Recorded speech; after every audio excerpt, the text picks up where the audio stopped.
Hello, I am Beck. Welcome to my channel. Today I'll be drawing a D&D character based on the roll of the dice. Let's bring out the Tower of Destiny!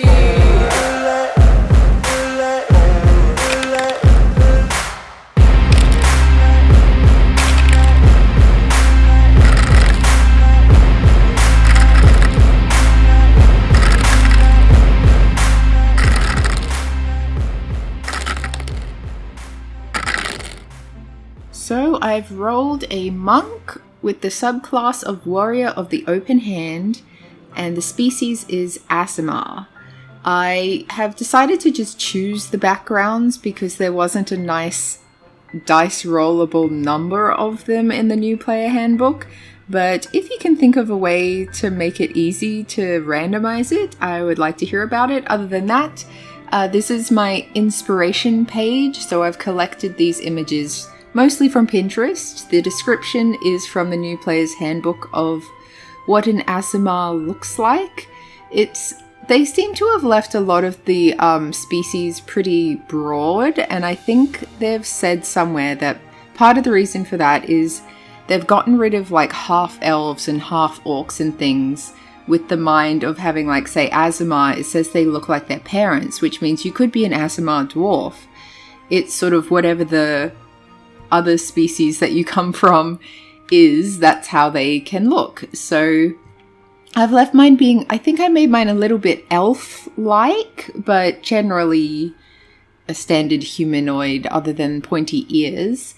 And I got a little bit inspired looking at, like, going down the artisan route of having someone who does crafting, very good with their hands because they're Warrior of the Open Hands.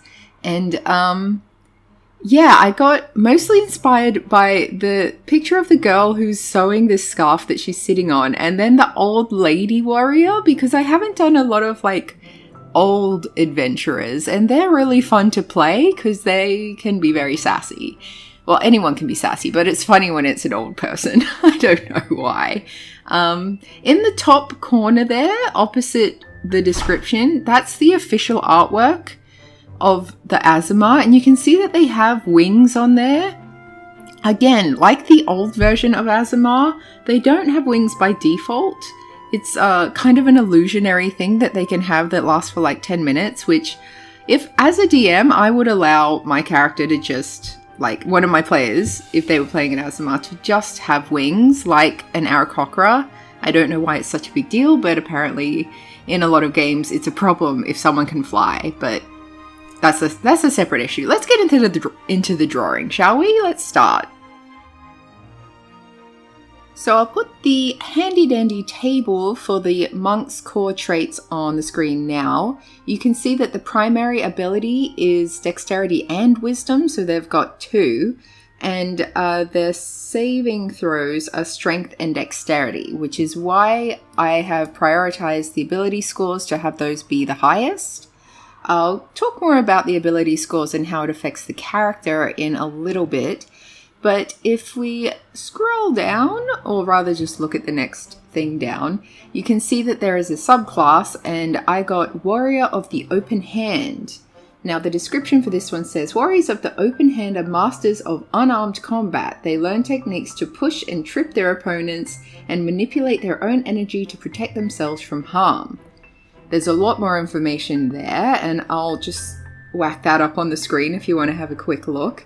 But basically, monks and the Warrior of the Open Hand, it's very much the sort of, like Avatar Last Airbender kind of monk. They can be very peaceful, they're very spiritual, but they're masters at unarmed combat, so they don't need swords. I think that they are better without any sort of shields as well. Or at the very least, they would just have, like, light armor or something. But ultimately, like, maybe some daggers or something, but they do best if they're just hand-to-hand combat. So for this character's background, what am I gonna call her? Her name is Betty. So for Betty's background, I went with Artisan because of because of the high dexterity score and the monk, warrior of open hand, someone who's very good with their hands. An Artisan seemed like a really good choice. And in the description for Artisan, it talks about how you've apprenticed with a master crafter or something, and during that time you learn how to sweet talk the occasional demanding customer, and it's also given you a keen eye for detail, which means you get the skill proficiencies of investigation and persuasion. But because it's the new player's handbook rules, you also get a feat called Crafter, and the Crafter feat means that you have tool proficiencies in 3 different Artisan's tools.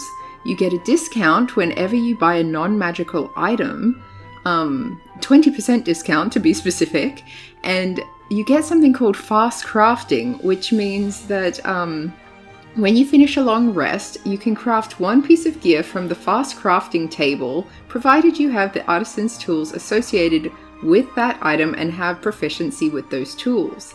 The item lasts until you finish another long rest, which is usually just a day, at which point the item falls apart.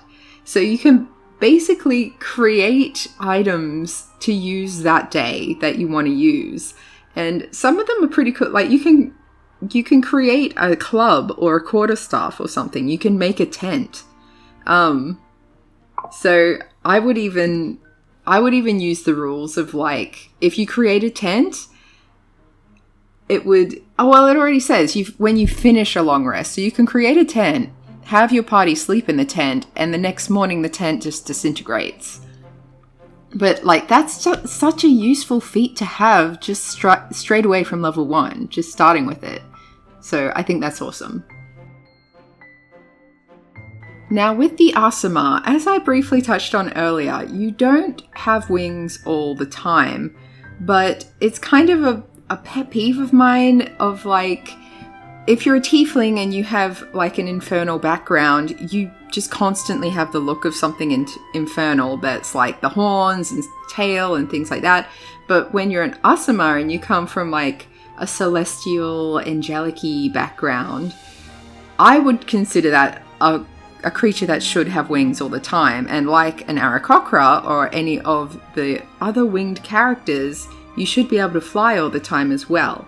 But that is not how the official rules be. Apparently a lot of people don't like the Aarakocra and other bird-like creatures being part of the official playable characters, because it does create the sort of issue of if one person in your party can fly, then it really simplifies a lot of the problems that you can introduce as a DM. I personally don't have an issue with it. Like, everyone in the world also has like throwing daggers. They also have spears. They have things you can shoot upwards just as easily as forwards. And if there's like something on a high ledge that your players would need to climb to, by all means, have someone fly to it. Like, there are spells that let you fly. I could rant about this for ages. Like, if you don't want your characters to fly, just tell them that when they're creating their characters. But like, anyway, I drew this Aasimar with wings, and I would even like disregard the part, because the heavenly wings is one of the Aasimar traits. 2 spectral rings, so they're spectral, they're not even like tangible. 2 spectral wings sprout from your back temporarily. Until the transformation ends, you have fly speed equal to your speed. Yeah, I would have a thing where she broke it or something, so the wings are just always there. And whether or not you can fly with them or not, that's kind of separate. Like, having wings that don't work is kind of stupid, but at the same time, I'm all about aesthetics. I'm a very aesthetically driven person. So having an angelic creature who doesn't have wings seems stupid to me. So I drew my character with wings. As an Aasimar, there are a bunch of other sort of traits that you get. I'll put them on the screen too, just to save us all some time. And, yeah, rant over the Aasimar. Oh, I gave her coppery red skin because that was one of the things that apparently is the skin color of an angel is silver, opalescent green, or coppery red. I've never heard of an angel having any particular skin color. I always assume that they just have whatever skin color they felt like, any color of the rainbow. But according to D&D, the traditional skin colors of an angel are silver, opalescent green, or coppery red. So there we go. Now, in my videos, I always use the ability scores to sort of justify the personality choices that I've made. And in this case, you can see that her dexterity is the highest and her intelligence is the lowest. And I've noticed in the new player handbook, they have a section in the create a character section. It's sort of a walkthrough guide. And I don't think this was in any of the previous things, where it uses the ability table or your ability scores to sort of suggest possible personality traits they might have to justify that. And I love this, obviously. So if we look at her highest trait is dexterity. It has a roll d4 to say, like, is she lithe? Is she dynamic? Is she fidgety? Is she poised? So I'm not going to roll the thing. I like to think that it would be funny to think of her as fidgety, but being a monk, warrior of the open hand, I think she'd be poised. I think that part of her dexterity is just a really strong control over her own body and her movements. So everything she does is very on purpose, and that is how she's able to maintain a high dexterity and an ability to undo traps and an ability to be stealthy if she wants to be. But I love that there's a table that gives you suggestions. And okay, the intelligence, because she's got a -1 to intelligence, that's her lowest score. Some of the suggested traits, if you are low intelligence, is that she's artless or illogical or uninformed or frivolous. I think I would choose frivolous from this list. I think that the reason she doesn't necessarily remember information that's presented to her, or even necessarily read a bunch of books, or because intelligence is your memory and your ability to retain information. I think that she's gotten to the age where she knows what she doesn't care about. And there's a lot of stuff that she doesn't care about. So unless you're presenting the information in a way that's here is why you need to care about this, she'll do that thing where she just absently nods while you're talking and isn't listening at all. So she doesn't retain any of the information. She's just giving you your moment to talk, really. And she doesn't care. So I think that's where her intelligence comes from. They have some really fun suggestions in here too. I'll let you guys have a look at it in your own time because I don't want to read them all. But yeah, I really like the idea of playing as this character in part of a group that's maybe just she's the only old lady. Or it could be a Golden Girl situation, but whatever the case, I like to think that she got roped into an adventuring party because when she was invited to join them, she wasn't really listening. And so she agreed to go on this epic quest and didn't really realize that that's what she was signing up for, but now she's just sort of going along with people because she doesn't want to be impolite about things. I also think it'd be funny if she was the kind of person who offers very sage advice, but it's almost always wrong. She gets the old adages or idioms wrong, and she just because she's got the low intelligence, so she's she's being that granny who thinks she's helping you, but really she's just making you feel intelligent by comparison. You know, one of those. Anyway, I hope you like Betty. I think she's cool. I think it would be really fun to play her.